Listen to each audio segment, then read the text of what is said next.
Hello everyone, thanks for tuning into today's third and final video. We're going to have a look at the weather for 10 to 14 days for today's final video. Day 10 will take us to the 4th of November, and we'll be able to extend out beyond that with the GFS and ECM ensembles, maybe on a couple of weeks. We'll have a look at CFSB2 at the end of the video for the next 4 weeks. Gets us into the latter stages of November. I'll get on that for you in a moment. Just say that first video series our 6 AM UK weather forecast, and we've also released the detailed European outlook as well. Check out those two vids if you'd like to. Like, share, and subscribe on all today's videos and content. You show to everyone for doing that for GavsWeatherVids. Had a migraine early this morning, so I've been feeling a little bit under the weather today, to say the least. I'm still not feeling 100%, so I'm going to try and get this done as quickly as I can and then get off the screen. Let's see how we get on. The central temperature is currently sitting at 11.4. That is nearly 1 degree above the 61 to 99 average, and it's provisional to yesterday, to the 23rd of October. I've got a feeling that might finish up in the 11s. And interestingly, we haven't had an October CT in the 11s since 2009, I don't think. So it's been a while. We certainly are due an 11 Celsius CT October, and this might be the one. We'll see. These are the GFS upper air temperature and precipitation ensembles for the next couple of weeks. The red line is the 30-year upper air temperature average for London. Starting off above average of the upper air temperature at the moment. And generally staying above average, not beginning to end within the ensemble graph, actually.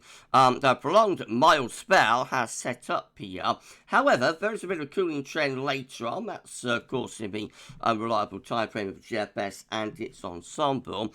And you'll notice a thick green line here. This is the GFS operational, 6Z operational run. That becomes quite cold for a brief period in the extended range as well, around bonfire night. We'll see how that happens in a moment.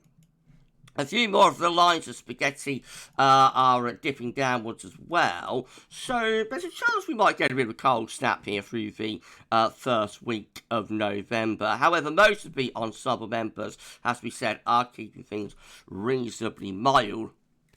And the ensemble membership of white line, that stays above the long-term 30-year average as well. So most of those ensemble members keep the mild weather going through the first week of November. But there is a possibility we might get a cold snap in the first week of November.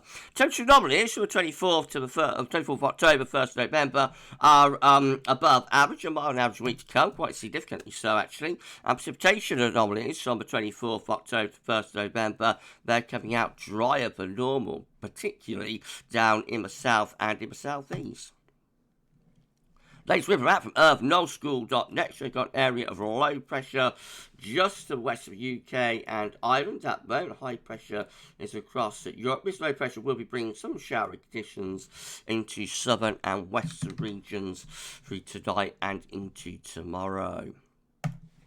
Right, let's start going through the chart data. This is our latest UK Met Euro run. It's looking for midnight on Sunday. So a weather system in the north, a ridge down in the south. Into next week, high pressure generally takes over through next week. So we're high and dry up to Halloween, 31st of October. That's a mild ridge. We'll see temperatures, particularly upper air temperatures above average. Might not be that mild on the surface. Depends whether it's a clear high. We could get some chillier nights and maybe some fog patches and whatnot and about high pressure. But fundamentally, it is a mild ridge, that we've got going on there. Icon again with like a shallow trough across the country midnight Saturday into Sunday, and then through next week we're watching high pressure gradually taking over. By the end of the Icon run, though, just signs that the high pressure begin to pull out to our west a little bit, and a cold front starting to come south. So I've got some colder air lurking just to the north of Scotland. If you go on another 24 hours, it'd be interesting to ponder whether we would bring down something a bit colder from the north and from the northwest there with Icon. Maybe we would, but otherwise, most of next week looks dry and mild under that area of high pressure. Right, the KMA next. So once more, we're sort of gently unsettled through the beginning of next week, and then high pressure takes over through the middle part of the week, bringing a lot of fine weather with it. No northerly into the KMA, just the high pressure gradually slipping away into Eastern Europe, and low pressure comes meandering in from off the Atlantic by bonfire night, 5th of November. So by that point, we're still mild, winds coming up from a southerly southwesterly direction there, but turning a little bit more unsettled and showery. What about the GFS 6 there? Well, all much of a muchness through to next week, with high pressure building and taking over, certainly by the middle part of the week and into the second half of next week as well. We're under a 1030 millibar area of high pressure there, so lots and lots of dry and fine weather through the middle and second half next week, after maybe some showers to start the week. By day 10, the high pressure begins to slip over towards Eastern Europe, the lower pressure begins to come in from off the Atlantic, so gradually start to turn more unsettled through the first week of November here. GFS midnight run. We finish up actually looking really quite unsettled, with low pressure entry back in business. That's the 9th of November. Plenty of rain coming in off the Atlantic, but at least it will be mild. Winds coming up from a southwesterly direction with that. What about GFS 6 there by Paris? We know this becomes a bit colder late on. Let's see how that happens. We begin through the early part of next week. Again, looking a little bit showery for the north, mostly dry down the south. Then high pressure takes over through the course of the week. That's next Thursday, 31st of October, last day of bump and Halloween, with high pressure well and truly in control and in the ascendancy.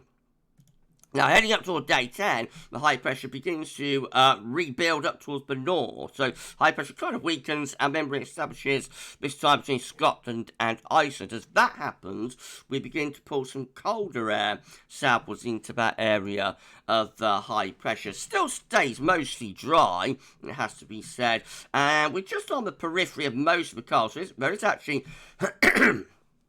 Excuse me, there's actually quite a big cold plunge across many parts of Europe, actually, here, with -5 iceberg getting all the way down to the Balkans and into southern parts of Germany. And anywhere further north than that is it's even colder than that. You know, we're just on the periphery of that with those upper temperatures, but certainly a cool down anyway within that area of high pressure, and we will start to generate frost and fog and that sort of thing by night. The high pressure vest goes on into the final frames of GFS 6Z, and again you'll notice cold northerly winds in across Scandinavia and Nordic regions with that area of low pressure. Again, I think we're just on the periphery of that as we come to the end of a GFS 6Z run. So the upper air temperature is relatively mild. It would be colder than that on the surface due to the, earlier cold northerly. Excuse me again, everyone. But the main cold push is actually across northern Europe. Quite interesting, though, the way, but we are flirting here with a colder start to November. Well, if you enjoyed the video, please do like, share and subscribe. Thanks so much everyone for doing that. Why not drop a comment and let us know what you think about this and all of our videos and content. And don't forget to tell your friends about GavsWeatherVids. Get them to subscribe to. Thanks everyone for doing that. We need to put on around 22, 23 subscribers to get ourselves to 18.9k. So if you could give us a sub, that'd be absolutely awesome. Thanks so much everyone for doing that. Right, GM, again looking a little bit showery through the early part of next week. Then high pressure takes over by the middle of the week. Into the second half of next week, we are high and dry. But by the end of next week, high pressure begins to pull out into the Atlantic. A cold front starting to come southwards, introducing some colder air into Scotland there. We just about push that away as we go on to the next slide. So this is the 2nd of November. And again, most of the cold is kind of going into northern Europe. We're right on the periphery of it. And by day 10, which is the 3rd of November, we start to bring this weather system in off the Atlantic. That keeps it relatively mild, but turns things more unsettled. Again, we're not that far away, though, from some really quite cold weather there. So we have got -5 iceberg into Scotland, and most of northern Europe is sitting under that cold air as well. And then the ECM rounds it all off looking like this. So again, we're into a shallow trough through the weekend and the beginning of next week before high pressure takes over through the week, turns things mostly dry, and there's a lot of fine weather with that as well. However, similar to most of the model output, the high pressure then begins to pull out into the Atlantic by the end of next week. A cold front comes south as that starts to introduce some colder air towards Scotland, still relatively mild with the upper air temperatures though elsewhere, but by 24 hours further on, which is Saturday the 2nd of November, we are actually then in a proper northerly push. The ECM is the one model that does bring that colder air to us, actually. Check out the upper air temperature, the -5 Celsius firm, pushing right way through the country. So we're almost there, going from like, in terms of the upper air temperature anyway, it's not on the surface really, but in terms of the upper air temperatures, we're almost going from like lingering summer to proper depths of winter within like 24 to 48 hours there. -10 Celsius firm is heading in towards Scotland. Again, we quickly push that cold air away as high pressure comes back in from off the Atlantic, but still looking quite chilly under that area of high pressure with the upper air temperatures. That would be cold enough, I think, for widespread overnight frost. Talking about proper air frost as well within that area of high pressure. So a cold start to November there, and maybe a little bit wintry with the ECM. Based on a precipitation forecast based on that ECM run from Tibet.com. Plenty of showery conditions in the south and west over the next day or so. Into the weekend, more showery bursts continuing. And may carry on into the start of next week, actually. So it takes quite a few days to start to properly settle things down. But by the middle of the week, we're under high pressure. So then things are mostly dry. In comes that cold front, or down, I suppose, comes that cold front from the north, bringing a band of patchy rain across the country. Then behind it, the air turns significantly colder, showers turning wintry across Scotland, snow showers packing into Scotland then by the end of next week. And we then sort of move those wintry showers away into the North Sea quite quickly as high pressure builds across the country. So not much in the way of sleet and snow there, but certainly the risk of some overnight frost and whatnot. These are the options on the table within the ECM ensembles today for day 10 from the Icelandic Met Office. Let me just check that's the right date. Yes, it is. Okay. No, that gets us to 3rd of November. So we've got 17 members of the ECM ensembles with low pressure up here, a ridge through there, mostly dry, fine, and relatively mild conditions continue with that. 14 with high pressure to the west-southwest, low pressure is up here. We are close to bringing something a bit cooler or colder from the northwest with that. We've got 10 with low pressure coming in off the Atlantic. That's going to be quite a lot more unsettled. We've got 6 with low pressure coming in off the Atlantic as well. Bit of blocking up towards Greenland with that as well. And then we've got 4, including the operational run, with that colder scenario, and we bring the wind in from the northwest or from the north with that. So actually the ECM was a bit of an outlier, this cold sort of idea, cold option for these northerly winds in the last day or so of the month. You know, was a little bit of an outlier within the ECM ensemble, not particularly well supported, that colder idea. Doesn't mean it won't happen, but just has got a great deal of support within the ECM ensembles. And then two time ECM options that we've got gets us to the 8th of November, 28 members of the ECM ensembles with low pressure up towards Scandinavia and out in the Atlantic. Is this some sort of a ridge? I do wish I'd bring the colours back. Please, I say, let's bring the colours back. I think that's some sort of a ridge going on there. Oh, that could be bringing some cooler air in from the north, maybe. And then we've got 23 with a definite ridge to the Atlantic, mid-Atlantic ridge, trough of low pressure to the east, and that brings the wind down from the north. That's going to be the coldest scenario. So it may not be by day 10 that we see this northerly, but there are some hints that as we go further on through the first week of November, the risk of some sort of a northerly outbreak is increasing there.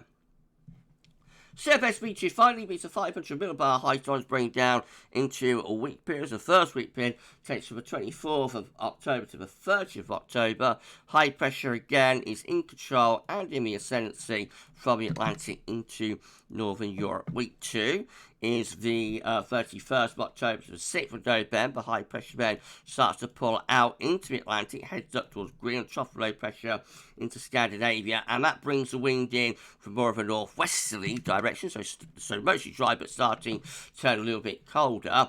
And then week 3 looks like this. It's the 7th to 13th of November, so high pressure blocking around Greenland then, a trough of low pressure in across northern and western Europe. That could bring the wind in from the north and from the northeast, so unsettled and colder there for the second week of November. Back to milder conditions week 4 is the 14th, 20th of November, with low pressure between Scotland and Iceland, high pressure down towards Spain, and winds coming in from a westerly direction. There is a hint of some cold weather within the CFS in the second week of November, before we go back to those westerlies once more, and it turns milder for the third week of the month.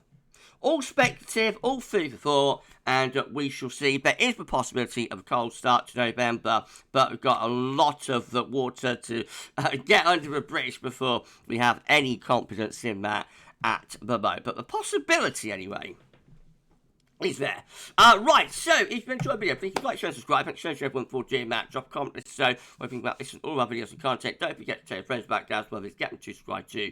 Thanks so much everyone for doing that. Tomorrow we're going to have a 6 a.m. UK weather forecast. January, Friday, 10 to 14 day, and the EC 42 day for UK and Ireland will be released tomorrow evening as well. So an epic day of content to come tomorrow. I'm off for a lie down in a dark room to rest my eyes and headache and whatnot. I'll see you tomorrow, though. Hopefully I'll be feeling a bit better by then. But for this one, that's all for now. Thanks for watching. Enjoy the rest of your Thursday, and bye for now.